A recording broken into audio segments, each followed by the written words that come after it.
Olá, gente! Muito prazer, eu sou a Letícia, estou mais uma vez aqui com vocês no podcast Interestelar e hoje a gente vai trazer aqui para vocês duas meninas maravilhosas de uma equipe aqui de Francisco Beltrão que conseguiu conquistar uma vaga para o Internacional na FTC. Bom, gente, eu sou a Maria, também faço parte da equipe Andromedark. E então vamos descobrir um pouquinho sobre como foi essa trajetória deles para conquistar essa vaga tão renomada e quais experiências elas trouxeram. Bora lá?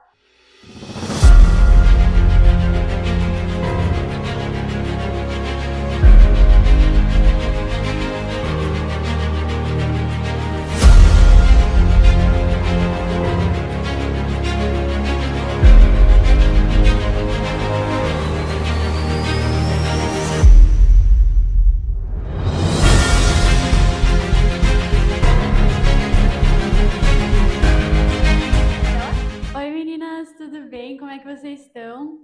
Oi, tudo bem? Tudo certo? Tudo certo com a gente. A gente queria agradecer o convite de estar aqui, significa muito pra gente e acho que vai ser uma conversa muito legal. Então eu queria pedir para vocês se apresentarem um pouquinho. Então, meu nome é Ana Vitória, eu tenho 16 anos e eu comecei a minha trajetória na First, na Ragnarok, no finalzinho ali da Into the Deep. Então, atualmente eu tô no setor de documentação e marketing da equipe. Bom, meu nome é Cecília, eu também tenho 16 anos, estou no terceiro ano do ensino médio. Já fiz parte da Andromedark na FLL no meu primeiro ano, em 2024. Depois, na Into the Deep mesmo, eu já fui para a FTC, fui para a Nacional da Into the Deep, integrei na Ragnarok, estou até hoje, e atualmente estou fazendo parte do setor do marketing e também faço da impressão 3D. Que legal! Então a gente está muito feliz de estar aqui com vocês hoje. E a gente quer então agora, no início, conhecer um pouco mais de vocês e tal. Então, pra gente entender, como que surgiu a Ragnarok? Bom, então, aqui no nosso colégio já tinha Andromedark há muito tempo, só que era só FLL, né, que a gente tinha. E depois de um tempo, o pessoal que tava, né, viu que, tipo assim, por exemplo, quando você entra na FLL, você só pode ficar no primeiro ano, né? No primeiro ano do ensino médio. Então você entra e você já tem que sair. São poucos os que ficam de mentores ou vão para o BR. Então a FTC nasceu com esse intuito de realmente dar um outro lugar para o pessoal que estava vindo da FLL, para continuar na First. A Ragnarok, ela surgiu em 2023, na Center Stage. Já acho que era online ainda. A Nacional era online ainda, se não me engano. As seletivas, elas estavam acontecendo online, era uma seletiva online, porque existiam poucas equipes no Paraná. Então, na primeira temporada já, a Ragnarok conseguiu alcançar a etapa nacional e acho que isso fortaleceu muito a equipe para continuar com a garra que a gente tem hoje. Muito vem da força de vontade de crescer da primeira equipe. E também a Ragnarok, ela surgiu porque eles gostavam muito da mitologia nórdica, então ela é inspirada na mitologia nórdica. Vocês podem ver que na nossa identidade visual, a gente costuma usar o lobo Fenrir, que ele é o lobo da Ragnarok, que significa fim do mundo, que inclusive é um trocadilho por a gente morar no interior do Paraná, considerado por muitos no fim do mundo. E também a gente sempre usa a nossa identidade visual. Por exemplo, o raio não, perdão, o nó é o nó da eternidade, né? É nó nórdico. A gente também utiliza para representar que a equipe ela nunca vai morrer e ela sempre vai estar unida. Nossa, que legal! Amei, não A sabia. identidade visual de vocês a gente vê que é bem forte, né? Nos eventos, tudo, as cores, os gritos de garra. Sim.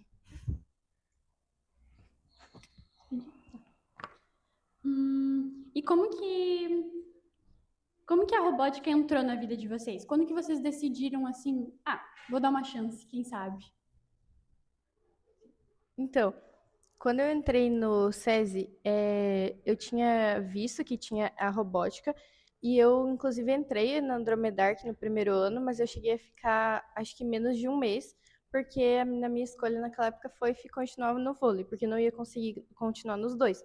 E eu, na verdade, nunca me interessei tanto assim por essas questões de robótica. Eu odeio matemática, com todo respeito, assim, odeio. Não gosto de matemática, de engenharia, de nada, assim, de cálculo. Mas quando eu vi o meu irmão, que ele estudava aqui também, eu vi que eu seguia já as equipes de robótica, eu via que eles iam em competições, eu via essa garra que eles tinham, e eu sempre achei muito interessante.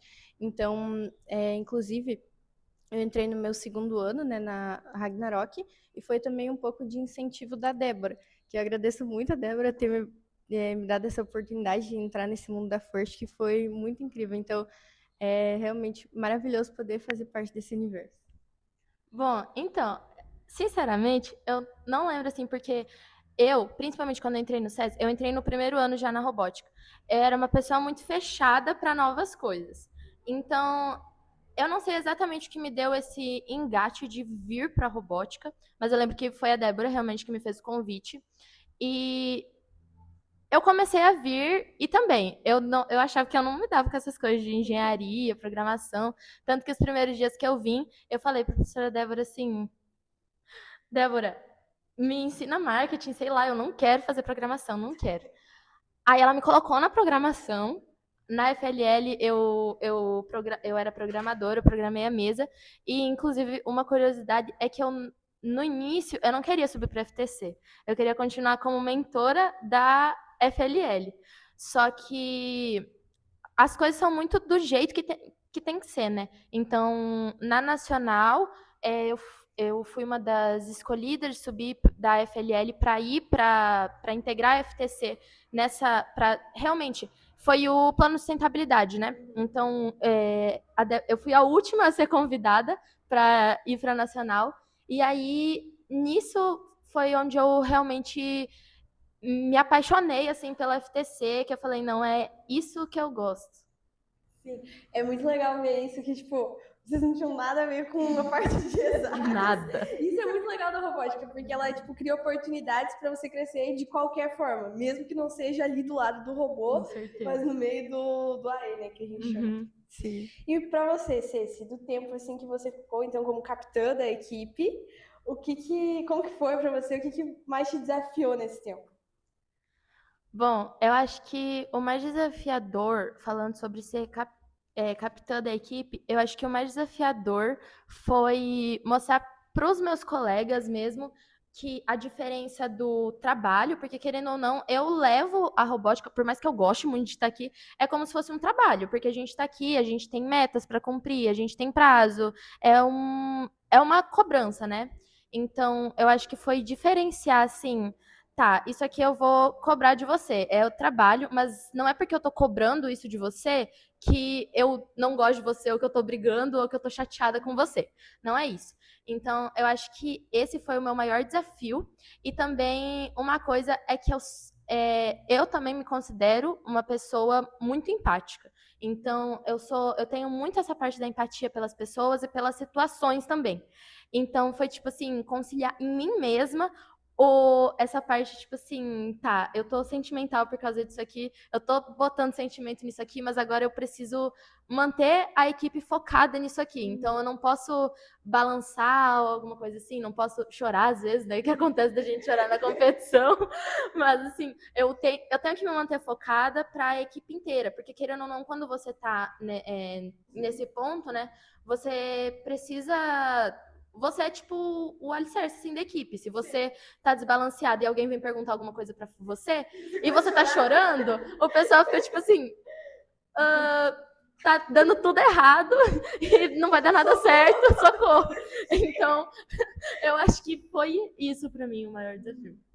É porque, querendo ou não, as pessoas vão te usar como exemplo, né? Tipo, você é o ponto da equipe. Então, Ana, muita gente conhece a FTC, né? Pelos robôs, enfim, mas nem sempre entende o trabalho da AE. O que essa área representa dentro da equipe para você? Então, muita gente tem essa ideologia de que a FIRST ou a robótica é só sobre robôs. Mas, inclusive, a Débora, nossa técnica, costuma muito falar que é muito mais que robôs e que a gente usa o robô na FIRST como uma desculpa. porque o AE ele é tão importante quanto o MCI. Então, essas áreas elas trabalham em conjunto e elas são muito importantes. O AE, por exemplo, o marketing é a divulgação da equipe. Então, por exemplo, sem o marketing, a gente não conseguiria, por exemplo, as parcerias, a gente não conseguiria ir atrás, divulgar o nosso trabalho para toda a comunidade, porque o nosso maior objetivo aqui é levar a First para toda a comunidade. Então, graças às redes sociais, a gente consegue levar a First e a Ragnarok, a Robótica, o Colégio SESI para toda a comunidade. Por exemplo, os projetos sociais também, que a gente tem que ter um propósito do porquê que a gente existe, porquê que a gente está aqui. Então, a gente quer impactar a nossa comunidade e sempre estar ajudando ela. E não necessariamente fazer projetos que impactem ou deem pontos para a gente na competição. Por exemplo, arrecadações que a gente faz em conjunto com o colégio, em conjunto com a Andromedark, para ajudar a nossa comunidade, arrecadações de Páscoa, arrecadações para as crianças. Nossa, realmente. E então agora que a gente já conheceu um pouco mais de vocês, quer saber um pouco mais sobre a trajetória então da Ragnarok, né? Qual que foi, na opinião de vocês, o principal fator de crescimento para a equipe nesses últimos anos? Eu acho que o principal, o que faz não só a Ragnarok, mas uma equipe em si sempre continuar evoluindo é ter o que a gente chama de plano estratégico, que são metas anuais. Então, tipo, você não tá focado, tá, essa temporada, qual que é a meta dessa temporada? Ah, é ir para nacional, por exemplo. Tá, mas e na próxima? Você vai continuar indo só para nacional? Você vai para nacional e para uma off-season? Você vai para uma nacional para um Premier Event? Daqui 10 anos, onde é que você quer que a equipe esteja? Você quer que sua equipe vá para Houston daqui 10 anos, daqui 5, daqui 2? Então, eu acho que um ponto muito importante para o sucesso de todas as equipes em geral, né? Mas da Ragnarok é ter esse plano. Porque, por exemplo, no primeiro ano, a equipe já foi muito bem, foi sensacional, já se classificou para uma nacional, né? Então, no outro ano, que no caso era o que eu tava, da Into the Deep, o pessoal falou, tá, então agora a meta da nacional é ir para uma off-season. Então, você vai se esforçar dentro do que você tem, porque assim você não... Vou tentar falar o mais claro possível, mas você foca no seu objetivo sem ter distrações no meio, porque querendo ou não, essas distrações às vezes te fazem regredir um pouco, porque como a própria palavra já diz, né, te distraem, então... E sem atropelar tudo também. Exatamente. E ter um plano anual também, né? Desculpa. Mas ter um plano anual também, né? Que no caso é o planejamento anual. Então, tá, o que você vai fazer em cada mês. Então, eu acho esse plano estratégico de visão para os próximos anos muito importante, mas também é muito, muito importante para o sucesso de cada temporada ter esse plano mês a mês, o que vai fazer, as metas. Eu concordo muito com o que a Ceci falou, é muito do que ela falou agora, incluindo também o plano de sustentabilidade. Então, como a Ceci falou, a gente tem que saber, né? Não saber exatamente, mas a gente tem que pensar estrategicamente no futuro também. Então, ano que vem, por exemplo, 3 membros de terceiro ano vão sair. Então, a gente já sabe que tem que fazer um recrutamento de novos membros e tem que continuar o plano de sustentabilidade. Porque sem o plano de sustentabilidade, uma equipe ela não consegue ir para frente e ela tem o risco de acabar morrendo e acabar, né, enfim, finalizando, enfim, acabar a equipe. Então, esse pensamento estratégico, ele é essencial para a equipe. De novo, né, a gente vê a importância de um planejamento, né? A gente já viu no episódio passado, quando a gente estava falando com as nossas técnicas, mas, de fato, eu acho que esse é um dos principais pontos, assim, né? Ter um bom planejamento faz com que você não se perca no processo. Com certeza. E faz com que a equipe cresça muito também, né? E se desenvolva e ganhe Com destaque. certeza. E, gente, relembrando então um pouco da trajetória de vocês, qual foi um erro que hoje vocês dão risada, mas na época parecia o fim do mundo? Eu já sei como falar. Pode falar, então. Gente, foi... Nossa senhora. Gente, foi off-season da Into the Deep. Meu Deus, gente. O tanto que eu chorei aquela vez, mas agora tudo risada, né? Mas na off-season da Into the Deep, era a minha primeira competição como capitã. E aí, a gente subiu, era a hora da escolha de alianças, e a gente ia fazer uma aliança com uma equipe X, Só que falhou ali na hora da comunicação e, na verdade, eles já tinham fechado aliança com outra equipe. Só que essa falha na hora da comunicação, a gente ficou sabendo, tipo assim, 5 minutos antes de eu subir pra fazer a escolha das alianças, e era um palquinho, assim. E aí eu fui subir, aí eu cheguei na Lissa, que era a menina que fazia o scout, e falei assim, Lissa, não vamos ser escolhidos, tá? Não vai dar certo, não vamos passar pros playoffs, beleza. Aí eu subi lá em cima, fiquei lá segurando a bandeirinha, esperando. Só que o que acontece? O primeiro escolheu o segundo, o terceiro escolheu o quarto, então acabou que chegou na nossa vez de escolher. E aí eu cheguei lá em cima do palco e fiquei assim. Gente, eu não sabia quem escolher, porque nenhuma das equipes que a gente tinha ido conversar antes, todas já tinham sido escolhidas. E aí eu fiquei assim, lá em cima. Gente, aí eu olhava assim pros lados, desesperada. Aí eu cheguei no Tony, que é o técnico da Crux, que tava fazendo a seleção de alianças, e eu falei assim, calma aí que eu não sei. E aí eu olhei pra Alice, a Alice tava fazendo assim, assim, assim. Aí eu olhei pra trás, fui ver, graças a Deus só tinha uma equipe com C, que era a Cyborgs. Aí a gente chamou eles, deu tudo certo no final. Mas assim, na hora, gente, eu fiquei muito, muito, muito, muito mal. Fiquei me sentindo horrível. Mas agora tá tudo bem, a gente já dá risada. Eu acho que pra mim foi o momento na estadual que a gente tava num round. Eu acho que foi inclusive um dos nossos primeiros rounds que aconteceu mais especificamente comigo, que a gente tava jogando ali, acho que era qualificatórias, na verdade acho que era até round de treino, não, era qualificatórias. E aí a gente, tipo, eu tava colocando os artefatos lá, e aí eu tava pegando os artefatos de uma área que não era pra pegar, porque na hora a gente tinha esquecido dessa regra. A né? gente tinha interpretado a regra errada. Exatamente. Nossa, gente, que vergonha. E daí, tipo, tem a área do túnel lá, na Decode, que daí a gente não pode pegar, só pode pegar da área do quadrado branco. E daí eu fui pegando, assim, e daí comecei a tomar muita falta. E eu falei assim, não vou mais pegar. E daí e tinha um monte de artefato lá, eu falei, não vou pegar, Cecília, pega os artefatos aqui. Eu falei, Cecília, eu não vou pegar. E o cara, eu tava tipo assim, meu Deus, tava muito vibrado. E daí eu justo com a bandeirinha vermelha lá, e eu assim, Cecília, eu não vou pegar. Não, detalhe, porque a gente tinha interpretado essa regra errado. Então, todos os treinos, a gente fez isso. E só pra né, falar, assim, desculpa te cortar, mas só pra falar pra quem não sabe, o meu papel na arena ali é a estratégia. Então, eu fico falando pro Eto, que é o piloto, e pra Ana, que é a jogadora humana, o que eles têm que fazer. E tinha um monte de bolinha ali, e, como eu falei, a gente tinha treinado errado, porque a gente não tinha interpretado a regra certa. Ela tava quieta, eu falei, meu Deus, Ana Vitória, pega o negócio. Daí na hora eu percebi, eu parei de pegar, eu falei, meu Deus.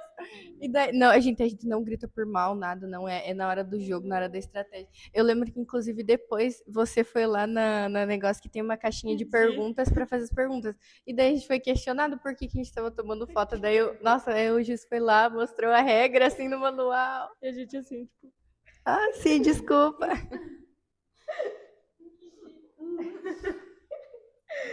E daí, então, agora vocês conseguiram ir pra Turquia. Meu Deus, né? Que incrível. Primeira equipe aqui de Francisco Beltrão conseguiu uma vaga para internacional.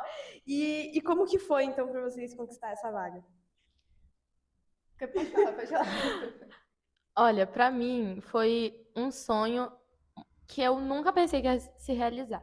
Porque quando eu entrei aqui, eu até falei isso esses dias atrás, acho que pra minha mãe, sei lá. Mas quando eu entrei na robótica, eu lembro do primeiro dia que eu entrei na salinha, tem até o vídeo, stories que gravaram, que eu tava tipo assim. Tipo, me vem a imagem deu lá no início, assim, que sem expectativa nenhuma, entrando, tipo, muito perdida. Real, zero expectativa. Pensei que eu ia no máximo pra Curitiba, né, que no caso é estadual. E, assim, olhar pra trás, olhar pra tudo que a gente já passou. Olhar para todo o esforço que a gente já teve e ver onde a gente chegou, o quão longe, tipo, um reconhecimento internacional. Assim, nem num sonho, eu nunca, nunca, nunca imaginei que eu ia representar o Brasil numa competição, de qualquer coisa que fosse. Então, para mim, ter essa experiência, ainda mais tão nova, né, assim, foi transformador, foi uma coisa que, inclusive, abriu os meus olhos, abriu meu campo de visão, sabe, pro meu futuro. Então, era como se, eu só olhasse aqui, tá? Eu só tô olhando pra frente, só tô olhando pra, vou fazer faculdade aqui em Beltrão e tal, não sei o quê. E agora eu tenho um mundo inteiro pra olhar, sabe? Tipo, é possível. Não é impossível você sair daqui. A sua vida não é só nessa cidade, tipo. E é uma coisa que me pegou muito, porque eu vi colegas meus também. Tipo, o dia que a gente tava saindo, a gente tava no táxi e o Eto olhou e ele falou: Cara, eu cheguei aqui e, tipo assim, eu nunca pensei que eu ia embora pro Brasil. Eu sempre tive na minha cabeça certo que eu ia fazer faculdade em Pato Branco. E agora eu vejo, tipo assim, eu vejo que tem oportunidade pra mim. Então, acho que é uma coisa que não te transforma só na robótica, sabe? Não te traz coisa só pra robótica, mas assim, um futuro. Então, um pouco dessa você falou também que eu nunca imaginei que eu poderia sair do país. Eu sempre pensei que eu ia para fora do Brasil quando eu tivesse, nossa, uns 25 anos de idade, quando eu fosse bem mais velha lá no meu futuro. E aí, quando surgiu essa oportunidade, nossa, gente, eu lembro que a Mary ligou pra gente assim, falando que a gente ia, que ia todo mundo. Gente, eu chorei muito, muito, muito, muito, muito. Foi tipo assim, conquistar essa vaga para lá foi histórico para nós, para a robótica em si aqui de Francisco Beltrão, para o Colégio SESI, para o estado, para a região, porque foi a primeira vez que as equipes de robótica do Paraná e a primeira vez da nossa região também que saem para fora do Brasil.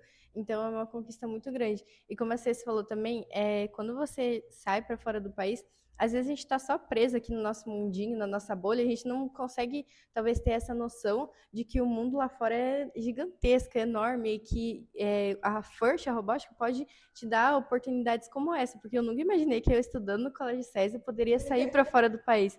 Então, tipo, cara, foi surreal, assim, estar lá e poder ter essa oportunidade de representar o meu país numa competição de robótica, que é o que eu amo fazer, é a minha paixão. Então, foi muito incrível. Fofinha! E, gente, como que foi a preparação de vocês? Tipo, olhando para trás, assim, qual foi a decisão que vocês acreditam que mais contribuiu para vocês conseguirem atingir esse resultado? Eu acho que a FTC em si, ela é muito, muito, muito estratégica. Porque a gente fala de estratégia, a gente já falou bastante aqui de estratégia e tal, mas eu acho que não é só em arena. É tudo, tudo muito estratégico. Então, por exemplo, para você passar para como eu disse, a gente tinha o plano estratégico. Então, o plano para essa temporada era a gente passar para um Premier Event. Porque a gente já tinha ido para uma Off-Season na Into the Deep. Então, agora a meta é melhorar, ir para um Premier Event. Então, a gente sentou e a gente alinhou na estratégia o que a gente precisa fazer. Então, esse ano, né, na Decode agora, mudou o sistema de passar as equipes. Então, a gente falou, cara, a gente precisa passar para os playoffs e a gente precisa ganhar um prêmio. Ponto. Então, você vai focar nisso. Então, eu acho que sentar e analisar muito bem o manual e a estratégia foi o ponto-chave, o ponto essencial. Porque na competição, né, querendo ou não tá tudo nas nossas mãos. Existe muita coisa que pode dar errado. Então, acho que sentar e alinhar muito bem a estratégia do que a gente ia fazer daqui para frente foi o que fez toda a diferença para a gente chegar nessa etapa. Concordo, eu acho que é muito da estratégia, tanto dentro e fora da arena, mas também, tipo, principalmente no planejamento, como a Cess falou, porque a gente leu muito bem o manual, então a gente sabia que a gente precisava passar para os playoffs e ganhar um prêmio. Então, por exemplo, na apresentação de sala, a gente já focou ali, botando todas as nossas falas para tentar gabaritar o prêmio, alguns prêmios, né, que a gente queria, e para conseguir passar para algum Premier Event. Então, eu acho que a estratégia também lá no campeonato ela é muito importante. Por exemplo, nem tudo vai sair como planejado. Então, a gente acabou não indo tão bem nas qualificatórias, porque são, enfim, sorte e azar dos campeonatos e acontecem, né? Acontece. E a gente conseguiu fazer aliança com a Quimera lá. Então, a gente é muito grata à equipe Quimera, inclusive, porque eu tenho certeza que sem eles a gente não teria chegado onde a gente chegou. Então, como teve a somatória de pontos, acabou que a gente passou para os playoffs e a gente somou com os pontos do terceiro lugar do design, que somou para a gente abrir vagas para a gente poder ir para o Istanbul Premier 20. Então, é muito da estratégia de você chegar lá e conversar com as outras equipes. E é igual a Débora fala, né? Você chega lá e vende o seu peixe. Você chega e fala assim, ó, tô aqui, vamos fazer a aliança aí. Bom, então agora a gente quer saber um pouco de como que foi a Premier, tudo lá na Turquia. Quantas equipes que tinham, mais ou menos, assim? Então, tinha, eu acho que umas 70 e poucas equipes, porque tinha, se não me engano, 36, 32 pra... Não me lembro. 79, eu acho. Não me lembro, mas tinha, tipo, duas divisões. E daí tinha, acho que 30 e poucos para cada divisão. Uhum. E, então, dessas equipes, assim, vocês acham que tem, tipo, muita diferença entre as equipes brasileiras e as que vocês viram lá? Assim, a minha opinião, né, vou ser sincera, eu acho que, comparado à nacional, existe mais constância nos robôs lá. Só que eu acho que, por exemplo, a final do Brasil, os robôs que estavam na final do Brasil são melhores do que os melhores robôs de lá, sabe? Então, dá pra ver, por exemplo, assim, na nossa divisão, né, no caso, porque a gente acabou não indo ver a outra divisão. Mas dá pra ver, por exemplo, a gente teve a oportunidade de conversar com algumas equipes da Romênia que são referência em engenharia. E, assim, eu não conversei tanto sobre engenharia com com as equipes de fora, mas dá pra ver que eles têm muito mais recurso. Então, acho que o que faz diferença mesmo é essa parte do recurso, e eles também têm muita formação, sabe? Então, eles têm o recurso e eles sabem como usar o recurso. Porque, por exemplo, assim, tá bom, existem muitas equipes aqui no Brasil que têm a câmera Limelight, mas sabe usar exatamente? Porque é um recurso, querendo ou não, um pouco mais complicado de se usar. Então, é isso que eu achei Então isso. faz totalmente a diferença, né? Tipo, isso é exatamente o que você falou. A gente tava observando exatamente isso esses dias atrás lá. De, tipo, pegar tudo que a gente tem e tal. O que que disso a gente já sabe usar e o que que a gente não precisa aprender.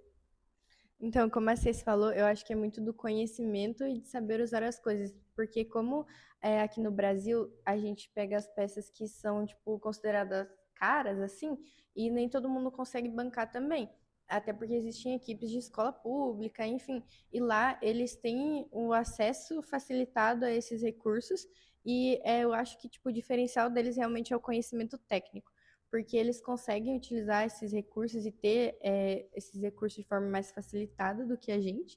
Mas eu, em compensação, eu acho que o AE, né? Eu acredito que o AE aqui no Brasil ele é melhor, porque eu lá fora, o que a gente deu para perceber é que parece que eles focam muito mais nos robôs, que eles têm tipo um conhecimento técnico absurdo, então eles focam muito nos robôs lá fora, até porque, como vocês falou, a Romênia é referência mundial, então tinha robôs da Romênia lá absurdos, assim, absurdos, de tipo, nossa, acho que deve ser super caro aqueles robôs e eles eram muito bons em arena.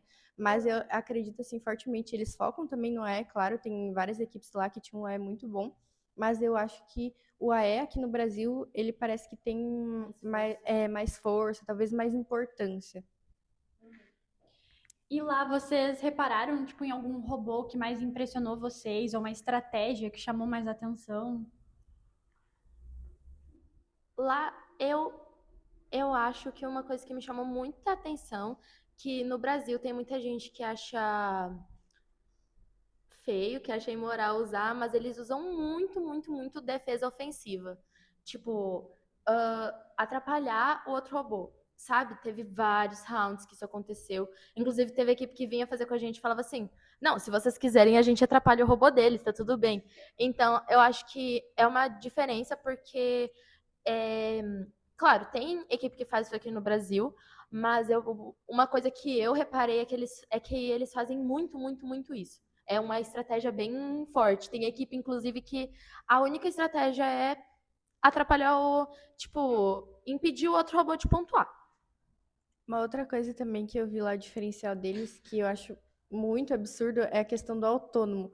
Porque a gente sabe que fazer autônomo é muito difícil. Então, como eles já têm, acredito, esse acesso facilitado aos recursos e esse conhecimento técnico avançado, o autônomo deles era, tipo assim, absurdo. Chegava a fazer aliança ali, os dois robôs muito bons, que o autônomo chegava, acho que a 70, 80 pontos, assim, Muita coisa. Cara, era muito incrível, muito incrível você poder assistir aquele nível de conhecimento técnico daqueles robôs lá. pessoalmente era muito incrível. Que legal. Que sonho, né? Que sonho, exatamente. Muito constante. Nossa. Assim, acredito que inclusive isso deve ter inspirado muito, né? Vocês devem ter vindo cheio de Com ideia certeza. nova. E como que era o ambiente entre as equipes, assim? Cara, assim, pessoalmente, eu achei muito legal. Eu acho que a minha parte preferida da competição foi poder conversar com as outras pessoas. Porque, tipo, cara, é muito legal. Você conversa com as outras equipes e você vê que, tipo, principalmente, claro, a gente conversou sobre robótica, mas falando muito sobre pessoas. Você vê, assim, a outra cultura deles, que eles têm outro mundo, outra. Tipo assim, tem algumas equipes que têm 20, 30 pessoas, que eles levam mentor para os torneios, levam voluntário, ex-membro.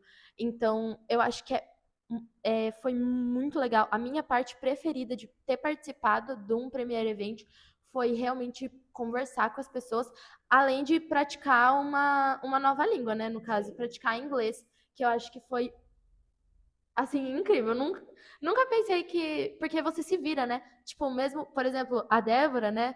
Ela não sabia. Aí ela chegava nas equipes e ela ficava falando em português e achava que a pessoa entendia. Aí ela Era ia muito falando engraçado. assim, era muito engraçado. Mas ver o pessoal se virando também, aí você ajudava. Eu acho que é muito legal essa troca assim, de conhecimento. Então, essa cultura, porque a gente conheceu muitas culturas diferentes. Então, essa conexão entre as equipes foi incrível. Inclusive, teve um momento que foi muito, Foi muito legal. legal.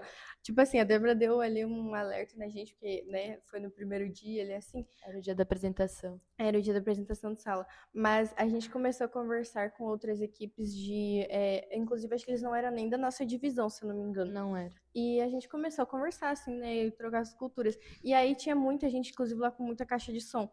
E aí a gente começou a colocar as músicas brasileiras aqui. E a gente mostrou pra eles, assim... Não, e daí, tipo, tinha um espaço lá no meio. E a gente começou a fazer uma roda de dança lá. E cada vez chegava mais gente. Aí chegou gente do Marrocos, da Grécia, nossa, de tudo. Todo mundo filmava, e os juízes achavam o máximo. Tipo, eu acho muito incrível, assim, não querendo me gabar, pelo amor de Deus, mas essa energia que teve no evento, essa energia que, tipo, a gente levou pra eles e eles nos deram também, porque, tipo, a gente mostrou muitas músicas brasileiras, muito da cultura do Brasil. É protagonista. Exatamente, Né? não, é tem. exatamente isso. Eu não ia falar, mas é exatamente isso, gente. Tipo, a gente era muito protagonista no evento, com todo respeito, assim. Mas, tipo, a gente, nossa, dançando lá. E daí a gente aprendeu um monte de música, um monte de dança da Grécia, das outras culturas também, da Romênia. Teve uma dança, inclusive, da Romênia, que tem um meme de um cara dançando, Sim. e eles colocaram a música, eu não sei se vocês já viram o meme do Olá Gostaria, mas assim, eles colocaram a música e a gente já sabia a dança, porque existe um meme do Brasil, e aí a gente começou a dançar e eles ficaram tipo...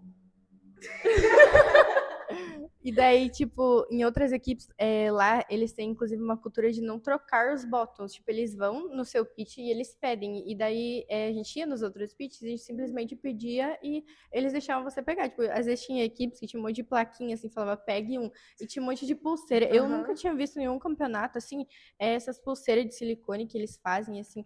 Então, tipo, cara, foi muito incrível. A dança, a festa da amizade lá, nossa, foi muito legal. Tocou um monte de música. A gente foi fazendo um campeão círculo. mundial de dança da cadeira. É verdade, tá? O Eto ganhou O Eto essa ganhou pra a dança gente. da cadeira. Mas assim, nossa, foi essa cultura, a gente conheceu muitas culturas diferentes. O pessoal ia lá, olhava que o nosso pitch estava bem chamativo. Aí o pessoal ia lá e falava, toda vez que o pessoal passava por alguém do Brasil, falava, ai, Neymar, Vinícius Júnior, Paquetá, samba, não sei o que, futebol. Era sempre isso. E daí a gente tinha levado o pandeiro e a gente começou a tocar lá. Nossa, era muito incrível aquela energia. E o tempo todo pediam pra gente, se a gente queria gravar TikTok com eles. Teve um juiz que pediu pra gente cantar funk. Sabe aqueles funk, tipo, de videozinho, de short no YouTube, assim? Os juízes pediam pra gravar a gente cantando. O pessoal vinha pedir pra gente gravar TikTok, assim. Ensinar o passinho do Jamal. Ensinar o Gente, passinho do todo mundo Jamal. chegava, me ensina a fazer o passinho do Jamal aí, por favor. A atmosfera de uma competição de robótica já é diferente. Exatamente. Sim. Lá que deve ter sido incrível. Ai, que delícia de ouvir vocês contando, sério. Então agora, gente, vamos para mais um bate-bola, nosso quadro Conexão relâmpago. Então, uma palavra para definir a Turquia. Transformador. Eu ia falar também transformação. É muita conexão. Uma palavra para definir a Premiere. Acho que inovação. Partilha. Um melhor momento da viagem. Pra mim, foi na festa da amizade.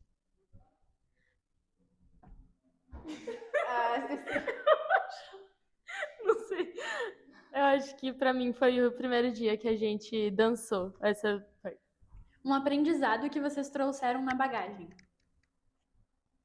Muito conhecimento técnico e muitas culturas diferentes. Aprendizado. Nossa, difícil. Eu acho que também o conhecimento técnico deles. Um país que surpreendeu vocês. Assim, pra mim, eu já considerava a Romênia muito boa, né? Mas acho que com certeza foi a Romênia. Tirando a Romênia, eu acho que a Grécia, os robôs da Grécia. Um conselho para quem sonha em competir fora. Acredita. Acredita que é possível. Eu acho que é muito do que a Cês falou. Então, ter confiança e continuar tendo essa esperança e ter muita dedicação e trabalhar muito duro para conseguir ter essa oportunidade. E uma palavra para definir a Ragnarok.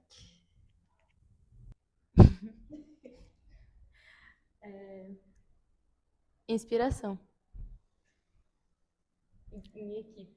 Eu vou falar a mesma palavra, mas é porque, pra mim, é muito isso, que é transformação. Porque a Ragnarok e a First transformou minha vida.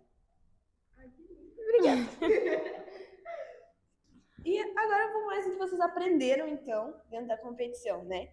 Existe algo que vocês viram lá fora e falaram assim, não, a gente precisa trazer isso pro Brasil. Nossa, difícil essa. Pois é. Eu acho que, assim, não muito sobre o... Como eu posso falar? Não muito sobre técnica, técnica e AE em geral, mas eu achei muito legal que eles fazem coisas diferentes, tipo, com significados. Tipo, teve uma equipe que ela tava dando pulseirinhas da amizade, sabe? E são coisas muito simples, muito fáceis de fazer. Então, eu acho que, assim, é porque, assim, existe muito conhecimento técnico, mas não existe tantas coisas diferentes. Tipo assim, eles fazem isso aqui que a gente nunca pensou em fazer. Mas eu acho que eu, pelo menos, fiquei muito fascinada pela criatividade deles em, tipo, brinde mesmo, sabe? Essas coisas. Eu fiquei muito encantada, assim, porque é umas coisas muito fáceis de fazer. Tipo, teve uma equipe que tava dando imã de impressão 3D. E, tipo, a gente nunca tinha parado para pensar nisso, e é uma coisa muito simples de fazer, que a gente tem material para fazer. Então, eu acho que isso é uma coisa que me chamou a atenção. Eu acho que foi muito da cultura também, dessa conexão entre as culturas, mas também da questão da estratégia. Porque uma coisa que me chamou a atenção, eu não me lembro qual equipe que a gente estava fazendo aliança nas qualificatórias, mas normalmente a gente tem, tipo, papéis do scout ou umas tabelinhas assim para discutir estratégia na hora do autônomo, principalmente, né? Ou no teleop também. Mas eles tinham uma equipe que tinha uma arena, 3D. assim, uma arena de 3D mini, tipo, da Decode mesmo. E daí era muito fofinho. Daí, tipo, era 4 pecinhas, assim, pequenininhas. 4 robozinhos. E daí a gente podia, tipo, destacar essa estratégia. Então, eu acho que muito além do conhecimento técnico que a gente teve lá, né, e trouxe pra cá, também foi, tipo, isso. E principalmente os robôs, que a gente pôde ver muitos mecanismos diferentes. E eu acho que muito da questão da inovação e talvez do pensamento lógico, sabe? Ana, para você essa. Depois dessa experiência, sua visão sobre o impacto social dentro da First mudou de alguma forma?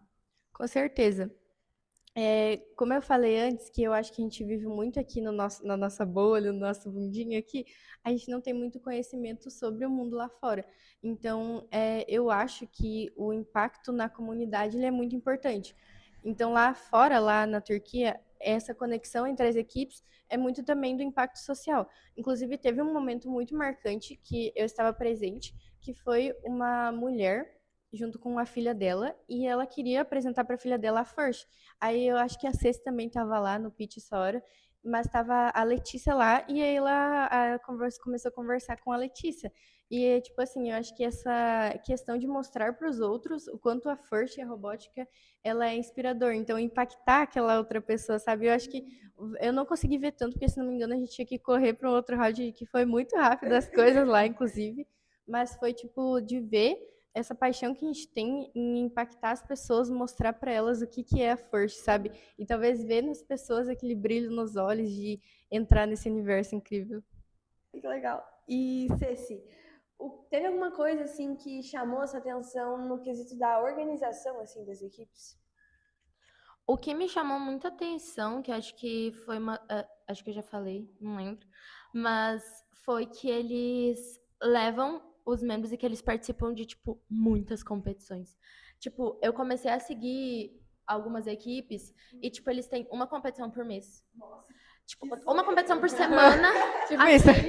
E, tipo assim, tem uma equipe que eu sigo que eles estavam no Premiere em Istambul, aí eles saíram de Istambul, foram para Grécia, aí eles foram para Romênia e agora eles voltaram para casa de novo. Tipo assim, eles ficaram um mês viajando. Então, tipo, eu acho que, cara, é muito legal. E eu acho que de organização, assim, eles têm muitos membros. Tipo assim, teve uma equipe que eles tinham, acho que uns 20 competidores, 15 competidores, aí tinha mais 10 mentores e, tipo, tinha uns 5 voluntários, sabe? Tipo, de gente que já tinha competido, já tinha saído, é voluntário em evento, mas vai para as competições junto com eles. Então, eu acho que é uma coisa que me chamou muita atenção, porque a gente não vê tanto isso no Brasil, né? Normalmente, tipo, a gente já acha legal, a gente já acha não estranho, né, mas diferente quando a gente vê uma equipe que leva os mentores. Então, acho que isso é uma coisa que me chamou muita atenção da organização. Assim. E disso que você falou, a gente tem uma competição a cada. Exatamente, a gente tem 2 competições por ano. Nossa, vamos começar também, né? Eu queria. É que lá também é muito facilitado para eles, tipo, participar de várias competições, porque eles têm muito mais recursos, talvez muito mais dinheiro, muito mais apoio financeiro de, enfim, empresas ou da própria escola também. Mas, tipo, cara, era muito legal ver isso também, tipo, como a gente acompanhou no Instagram, ele era muito legal ver. E é mais fácil viajar por lá também. Sim, né? com certeza. Isso. Eles ficavam surpresos quando a gente falava, quantas horas de voo? E a gente falava, 12 horas e meia. E eles olhavam assim, quê? É que, tipo, para nós é do outro lado do mundo. Daí, como tinha muitas equipes lá da região, ou perto, assim, tipo, da Europa em si, era muito fácil. Tipo, tinha muitas equipes que foram de ônibus, então, para eles se deslocar em vários eventos lá era muito fácil. E eu acho que também lá tem, como é muito gigantesco, eu acho, e como tem muitas equipes, então eu acho que tem muito mais eventos, sabe? E não só, tipo, eventos oficiais, vários amistosos, enfim, muita coisa. Então, gente, para finalizar, dando mais um encerramento assim do nosso podcast, como que essa experiência mudou vocês? Então, antes vocês tinham comentado também que isso abre muitas portas, né? Eu fiz curso de inglês, inclusive eu me formei, acho que faz menos de um mês. Então, para praticar o inglês lá, para mim, foi muito incrível, porque como eu estava quase me formando, eu estava indo meio nervosa, mas eu também estava, acho que eu vou conseguir me virar, né? Que eu tive o incentivo do meu professor do curso, e ele falou, não, vai dar tudo certo.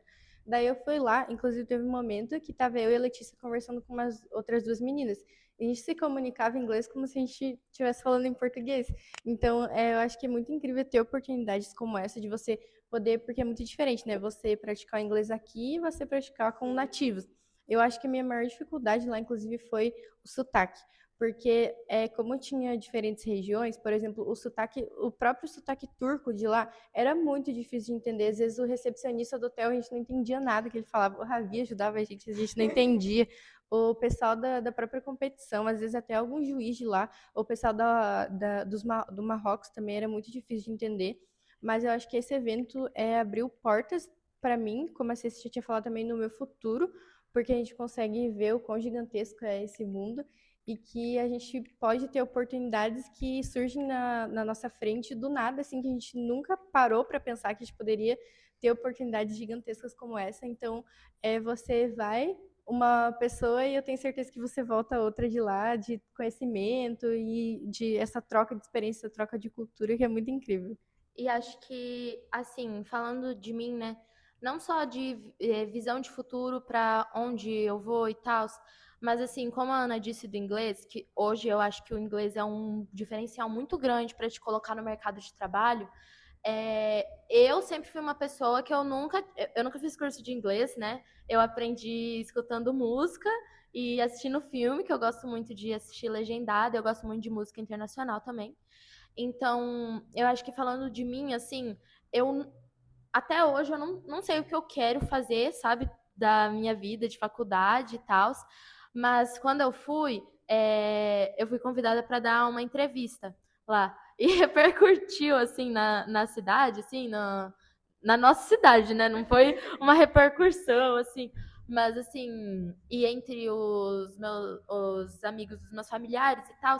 E veio muita gente falar para mim que eu tenho desenvoltura para falar, que eu falo muito bem, que eu me virei muito bem, sabe? Me virei, né? Porque eu já tinha uma noção do inglês, mas ali que eu podia aplicar. Então, me deu uma noção do que eu quero fazer no meu futuro, não só para onde eu quero ir, ou para os lugares que eu quero conhecer, ou como o mundo é grande, mas também para o que eu quero fazer. Então, por exemplo, hoje eu já estou mais voltada para alguma área da comunicação, para alguma área que eu possa falar, para alguma área que eu possa me expressar realmente assim. E eu acho que falando um pouco do impacto que essa competição em específico teve, que acho que era isso a pergunta, né? E eu acho que essa experiência me mudou, porque me deu uma nova chance de me reconectar com a minha equipe. Porque até a nacional, como estava todo mundo muito focado e muito engajado, assim, a gente teve alguns problemas na comunicação da equipe e em se dar bem com a equipe, e isso me deixou bastante abalada. Tanto que uma curiosidade também que eu vou falar. Teve um dia que eu tava meio mal assim na Nacional, e aí eu tava muito triste. Só que, né, tava me mantendo assim. E os meus pais foram pro Nacional. E aí eu tinha pedido um milkshake pra eles, só que nessa hora a gente tava conversando. E aí depois que a gente terminou de conversar e tal, e não sei o que, alinhar a estratégia certinho, eu saí e fui pedir pro meu pai, pai, cadê meu milkshake? E ele falou, derreteu. E eu chorei muito. Gente, eu chorei muito. Eu fiquei tipo 20 minutos chorando por causa do meu milkshake. Então, tipo, eu acho que a equipe saiu um pouco quebrada por causa dessa pressão que a gente mesmo se colocou, sabe? E eu acho que foi uma chance da gente se reconectar todo mundo. Porque todo mundo viu, cara, a gente é muito amigo, a gente se dá muito bem, a gente gosta muito um do outro. Então, vamos fazer com que isso seja leve. Então, eu acho que essa experiência transformou tudo, sabe? Transformou as relações também dentro da robótica. Então me impactou muito essa experiência. Ai, gente, que linda essa mudança. E, enfim, como que daqui a alguns anos vocês gostariam, agora para fechar, o que vocês querem deixar para a equipe e como que daqui a alguns anos vocês querem que as outras equipes vejam a Ragnarok? Então, eu acredito que a gente já tenha deixado um legado muito forte na Ragnarok, por conta de a gente ser a primeira equipe a ter passado por internacional, então eu sou muito grata a isso, e de estar podendo fazer história aqui na minha região, no SESI e na robótica. Então eu espero que a gente deixe esse legado da equipe sempre estar unida e da gente se dedicar cada vez mais, porque acreditar que a gente é forte e que a gente consegue chegar longe tanto quanto outras equipes referências do Brasil. E eu espero que daqui a uns anos a Ragnarok esteja já participando do Mundial lá em Houston e que a gente seja mais, né, uma equipe de referência, não só para a nossa região, mas também eu espero que seja um nome muito comentado no Brasil. Então eu espero que desde tipo de que eu entrei, assim, aliás, acho que desde dos meus princípios, eu sempre gosto muito de inspirar outras pessoas, né, e levar o meu conhecimento, enfim. Então, eu espero que a gente seja uma equipe realmente que seja inspiração, tanto como pessoas, tanto como equipe para toda a comunidade. Eu espero que eu deixe Eu espero que as pessoas lembrem de mim na Ragnarok, o legado que a gente deixa. Como a Ana já falou, a gente já deixou um legado, eu acredito, né? Porque a gente conquistou essa primeira vez indo para fora do Brasil, que querendo ou não, uma conquista gigante. Então, mas eu espero que as pessoas, assim, falando mais de mim, lembrem de mim como uma pessoa que teve muito fé na caminhada, sabe? Tipo, não deixar abalar, sabe? Por mais tudo que aconteceu, né? Tudo que a gente teve que passar, mesmo com as dificuldades, mesmo com noite mal dormida, na estadual sonhando com o portfólio, tendo que levantar de madrugada para fazer portfólio, porque não parava de sonhar com isso. Então, eu espero que as pessoas lembrem de mim como uma pessoa que teve muita fé durante a caminhada, tipo, fé na vitória mesmo. E eu espero que as outras equipes vejam a Ragnarok daqui 10 anos, sinceramente, do mesmo jeito que vem hoje.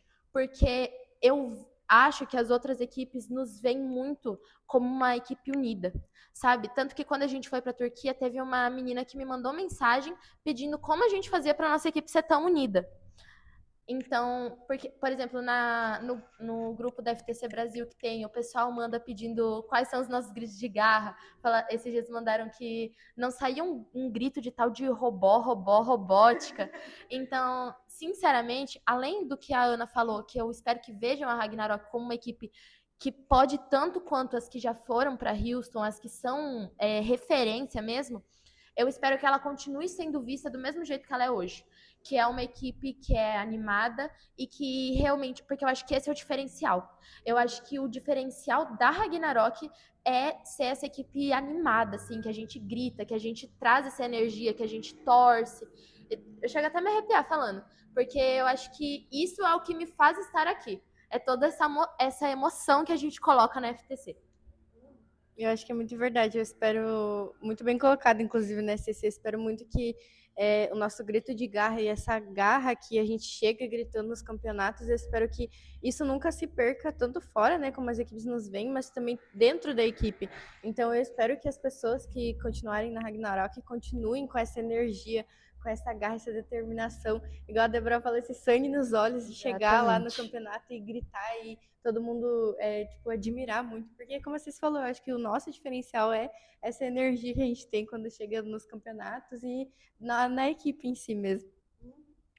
A gente realmente é inspirador falar com vocês, ver tudo que vocês já construíram dentro da robótica, transmitir um pouco disso para as pessoas, né? Eu acredito que foi muito bom. Então, muito obrigada por terem aceitado o convite de estar aqui, a gente conhecer um pouco e ver o que vocês passaram lá na Turquia. De verdade, gente, foi muito bom. Eu ficaria horas conversando com vocês.